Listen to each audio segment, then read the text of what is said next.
എല്ലാ മാന്യ പ്രേക്ഷകർക്കും നമസ്കാരം. ഐശ്വര്യത്തിൻ്റെയും സമൃദ്ധിയുടെയും പ്രതീകമായ വിഷു എത്തുകയാണ്. പുതിയൊരു വിഷു വർഷം പിറക്കുമ്പോൾ നമ്മളുടെ മനസ്സിനെയൊക്കെ അലട്ടുന്ന ഒരു പ്രധാന ചോദ്യം ഇതാണ്: കഴിഞ്ഞ വർഷത്തെ പോലെയാണോ, അല്ലെങ്കിൽ ഈ വർഷം എനിക്ക് എങ്ങനെയൊക്കെ ആയിരിക്കും എന്നതാണ്.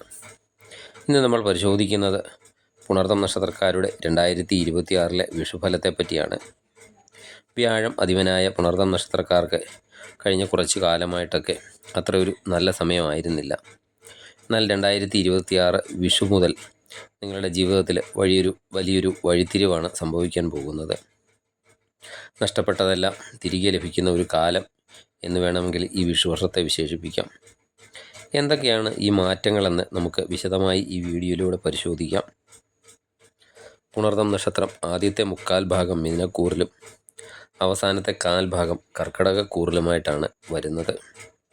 ജൂൺ മാസത്തോടെ വ്യാഴം ഉച്ചസ്ഥനായി കർക്കിടകക്കൂറിലേക്കൊക്കെ മാറുന്നത് പുണർതം നക്ഷത്രക്കാർക്ക് വലിയ ഗുണം തന്നെ നൽകുന്നതാണ്. ആദ്യം പുണർതം നക്ഷത്രക്കാരുടെ തൊഴിൽ സ്ഥിതി എങ്ങനെയുണ്ടെന്ന് നോക്കാം. പുണർതം നക്ഷത്രക്കാരെ സംബന്ധിച്ചിടത്തോളം, പ്രത്യേകിച്ച് മിഥുനക്കൂറിൽ വരുന്നവർക്ക് ശനി 10ാം ഭാവത്തിലാണ് നിൽക്കുന്നത്. കർമ്മഭാവത്തിൽ ശനി വരുന്നത് തൊഴിൽപരമായി വളരെ നിർണായകമായ ഒരു മാറ്റത്തെയാണ് സൂചിപ്പിക്കുന്നത്. മിഥുനക്കൂറുകാർക്കും കർക്കിടകക്കൂറുകാർക്കും ഇതിൻ്റെ ഫലങ്ങളിൽ നേരിയ വ്യത്യാസങ്ങളൊക്കെ ഉണ്ടാകാം. കർമ്മശനിയൊക്കെ ആയതിനാൽ ജോലിയിൽ വളരെയധികം അധ്വാനിക്കേണ്ടി ഒക്കെ വരുമെങ്കിലും അതിൻ്റെ ഒരു പൂർണ്ണമായ ഫലം നിങ്ങൾക്ക് ഈ വർഷം ലഭിക്കുന്നതാണ്. സർക്കാർ ജോലിയൊക്കെ ഉള്ളവർക്കും അതുപോലെ വലിയ സ്ഥാപനങ്ങളിലൊക്കെ ജോലി ചെയ്യുന്നവർക്കും പുതിയ ഉത്തരവാദിത്തങ്ങളൊക്കെ തേടി വരുന്ന ഒരു സമയം കൂടിയാണ്.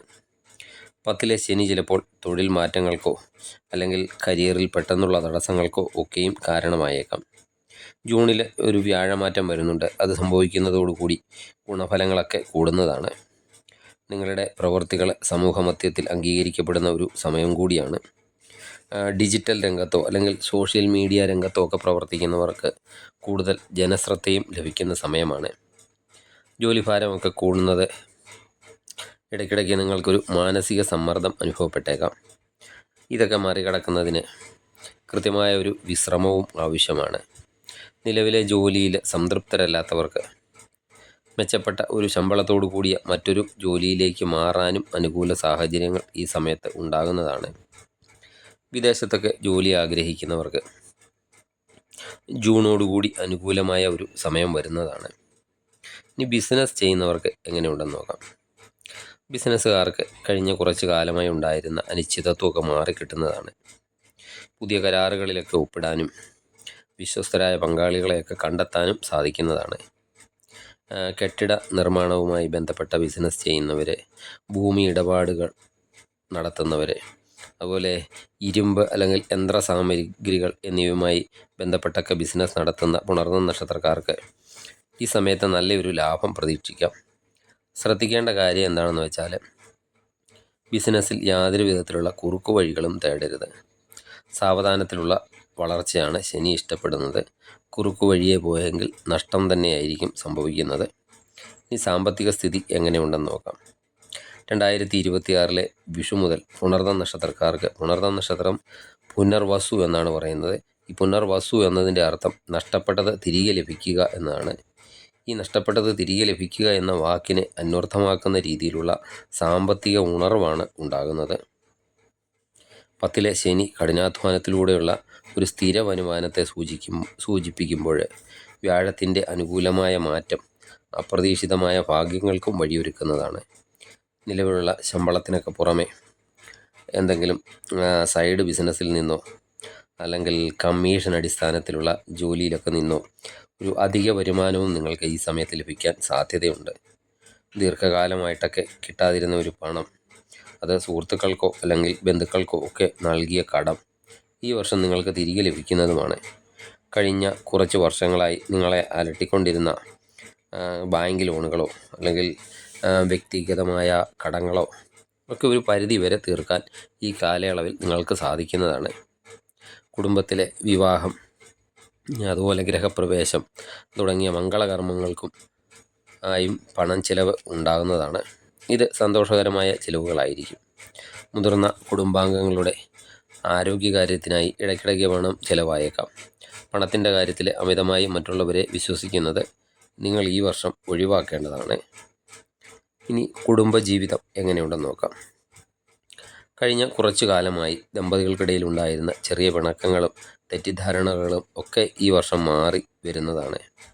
പരസ്പര വിശ്വാസമൊക്കെ വർദ്ധിക്കുകയും പങ്കാളിയുടെ ഒരു പൂർണ്ണ പിന്തുണയൊക്കെ നിങ്ങളുടെ ഔദ്യോഗിക ജീവിതത്തിൽ ലഭിക്കുകയും ചെയ്യുന്ന സമയമാണ്. കുടുംബത്തോടൊപ്പം ദൂരയാത്രകൾക്കോ അല്ലെങ്കിൽ തീർത്ഥാടനങ്ങൾക്കോ ഒക്കെ ഈ വർഷം അവസരമുണ്ടാകുന്നതാണ്. പുണർതം നക്ഷത്രക്കാരായ ദമ്പതികൾക്ക് ഈ വർഷം സന്താനഭാഗ്യമൊക്കെ ഉണ്ടാകാൻ വളരെ ശക്തമായ സാധ്യതയുണ്ട്. കുടുംബാംഗങ്ങൾക്കിടയിൽ നിങ്ങളുടെ വാക്കിനൊക്കെ വില ലഭിക്കുന്ന ഒരു സമയം കൂടിയാണ്. ബന്ധുക്കൾ തമ്മിലുള്ള തർക്കങ്ങളൊക്കെ പരിഹരിക്കാൻ നിങ്ങൾക്ക് മധ്യസ്ഥതയൊക്കെ വഹിക്കേണ്ടി വരുന്നതാണ്. പുതിയ ബന്ധുക്കളോ അല്ലെങ്കിൽ സുഹൃത്തുക്കളോ നിങ്ങളുടെ ജീവിതത്തിലേക്ക് വരികയും അവർ വഴിയൊക്കെ പല ഗുണങ്ങളും ഉണ്ടാകുന്ന സമയം കൂടിയാണ്. ശ്രദ്ധിക്കേണ്ട കാര്യം എന്താണെന്ന് വെച്ചാൽ ജോലിഭാരം മൂലം നിങ്ങൾ വളരെയധികം ക്ഷീണിതനായേക്കാം. ഇത് കുടുംബാംഗങ്ങളോട് ദേഷ്യപ്പെടുന്നതിലേക്ക് നയിക്കാതെ ശ്രദ്ധിക്കേണ്ടതാണ്. അതുപോലെ ജോലി കാര്യങ്ങൾ വീട്ടിൽ ചർച്ച ചെയ്യുന്നതും ഒഴിവാക്കേണ്ടതാണ്. ഇനി വിദ്യാർത്ഥികൾക്ക് എങ്ങനെയുണ്ടെന്ന് നോക്കാം. ഏകാഗ്രതയൊക്കെ വർദ്ധിക്കുന്ന ഒരു സമയമാണ്. കഴിഞ്ഞ വർഷങ്ങളിലെ പഠനത്തിലൊക്കെ നേരിട്ടിരുന്ന തടസ്സങ്ങൾക്കോ അല്ലെങ്കിൽ ശ്രദ്ധക്കുറവോ ഒക്കെ ഈ വർഷം മാറിക്കിട്ടുന്നതാണ്. മത്സര പരീക്ഷകൾക്കോ അല്ലെങ്കിൽ ബോർഡ് പരീക്ഷകൾക്കോ ഒക്കെ തയ്യാറെടുക്കുന്നവർക്ക് മികച്ച റാങ്കോടുകൂടി വിജയിക്കാൻ സാധിക്കുന്ന ഒരു സമയം കൂടിയാണ്. വിദേശത്തൊക്കെ പോയി പഠിക്കാൻ ആഗ്രഹിക്കുന്നവർക്ക് ജൂണിനൊക്കെ ശേഷം വിസ നടപടികളൊക്കെ വേഗത്തിലാകുന്നതാണ്. സ്കോളർഷിപ്പൊക്കെ ലഭിക്കാനും സാധ്യത ഈ സമയത്തുണ്ട്.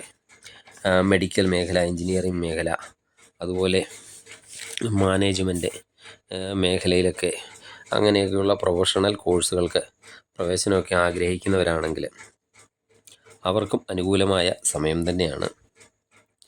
അനാവശ്യമായ സൗഹൃദങ്ങൾ നിങ്ങളുടെ പഠനത്തെ ബാധിക്കാതെ ശ്രദ്ധിക്കേണ്ട ഒരു സമയം കൂടിയാണ്. അമിതമായ ഉത്കണ്ഠയും ഒഴിവാക്കേണ്ടതാണ്. അതുപോലെ പഠനമുറിയിൽ സരസ്വതി ദേവിയുടെ ചിത്രമൊക്കെ വയ്ക്കുന്നതും ദിവസവും സരസ്വതി സ്തോത്രമൊക്കെ ജപിക്കുന്നതും ബുദ്ധിശക്തിയൊക്കെ വർദ്ധിപ്പിക്കാൻ നിങ്ങളെ സഹായിക്കുന്നതുമാണ്. ഇനി ആരോഗ്യസ്ഥിതി എങ്ങനെ ഉണ്ടെന്ന് നോക്കാം. പൊതുവെ ആരോഗ്യം നിലയൊക്കെ തൃപ്തികരമായിരിക്കും. എങ്കിലും കർക്കിടകക്കൂറുകാർക്ക് ഉദരസംബന്ധമായ അസുഖങ്ങൾ വരാതെ ശ്രദ്ധിക്കേണ്ടതാണ്. ഭക്ഷണ കാര്യത്തിലൊക്കെ ചില നിയന്ത്രണങ്ങളൊക്കെ ഏർപ്പെടുത്തേണ്ടതാണ്. എത്ര നല്ല സമയമൊക്കെ ആണെങ്കിലും ചില കാര്യങ്ങളിൽ ശ്രദ്ധിക്കേണ്ടതും ഉണ്ട്. അമിതമായിട്ടുള്ള ആത്മവിശ്വാസം മൂലം മറ്റുള്ളവരുടെയൊക്കെ കാര്യത്തിൽ ചെന്ന് ഇടപെടുന്നത് ഒഴിവാക്കേണ്ടതാണ്. വ്യാഴാഴ്ച തോറും മഹാവിഷ്ണു ക്ഷേത്ര ദർശനമൊക്കെ നടത്തി പായസ വഴിപാടൊക്കെ കഴിക്കുന്നത് നിങ്ങൾക്ക് വളരെയധികം ഗുണം ചെയ്യുന്നതാണ്. അതുപോലെ വിഷ്ണു സഹസ്രനാമം ജപിക്കുന്നത് തടസ്സങ്ങൾ മാറാൻ സഹായിക്കുന്നതാണ്. അതുപോലെ പുണർതം നക്ഷത്രം വരുന്ന ദിവസങ്ങളിൽ ക്ഷേത്ര ദർശനം ഒക്കെ നടത്തി യഥാശക്തി നമ്മളെക്കൊണ്ട് കഴിയുന്നത് പോലെയൊക്കെ ദാനം നൽകുക. മിഥുനക്കൂറുകാർ ശനിയാഴ്ചകളിൽ ശാസ്താവിന് നീരാഞ്ജനം വഴിപാടും നടത്തുക. ശ്രദ്ധിച്ചാൽ പുണർതം നക്ഷത്രക്കാർക്ക് 2026 ഒരു ഉയർച്ചയുടെ വർഷമാണ്. ആത്മവിശ്വാസത്തോടെയൊക്കെ മുന്നേറുക. ഈ വിഷു നിങ്ങളുടെ ജീവിതത്തിൽ ഐശ്വര്യവും സമാധാനവും നിറയ്ക്കട്ടെ എന്ന് പ്രാർത്ഥിക്കുന്നു. എല്ലാവർക്കും ഹൃദയം നിറഞ്ഞ വിഷു ആശംസകൾ ഒരിക്കൽ കൂടി നേരുന്നു. ഈ വീഡിയോ നിങ്ങൾക്ക് ഉപകാരപ്പെട്ടെങ്കിൽ ലൈക്ക് ചെയ്യാനും സുഹൃത്തുക്കൾക്ക് ഷെയർ ചെയ്യാനും മറക്കരുത്. കൂടുതൽ ജ്യോതിഷ വാർത്തകൾക്കായി ഈ ചാനൽ ഇപ്പോൾ തന്നെ സബ്സ്ക്രൈബ് ചെയ്യുക. നന്ദി, നമസ്കാരം.